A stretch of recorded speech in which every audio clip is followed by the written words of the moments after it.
السلام عليكم ورحمة الله ومرحبا بكم في فيديو جديد على قناتكم صادق لورنين. في هذا الفيديو سنعرض لكم موعد وتوقيت وتفاصيل المقابلة الثانية للمنتخب المغربي أمام منتخب نيجيريا، وذلك برسم دور المجموعات من كأس إفريقيا للاعبين الناشئين المنظمة حاليا خلال شهر ماي بالجزائر. فمرحبا بكم وشكرا على المتابعة.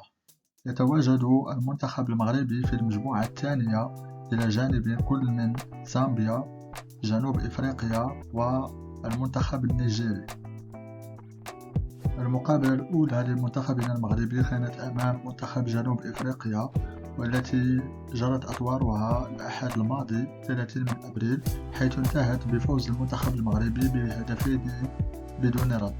المقابلة الثانية للمنتخب المغربي ستكون أمام منتخب نيجيريا، وذلك يوم الأربعاء المقبل 3 من ماي، انطلاقا من الساعة 5 مساء بتوقيت المغرب، تونس والجزائر، 7 بتوقيت مكة المكرمة. أما المقابلة الثالثة للمنتخب المغربي في دور المجموعات فستكون أمام منتخب زامبيا يوم السبت المقبل 6 من ماي، انطلاقا من الساعة 8 مساء بتوقيت المغرب، تونس والجزائر. هذه المقابلات ستكون منقولة على قنوات بي إن سبور، وبالتحديد قناة بي إن سبور 3 على قمر بدر.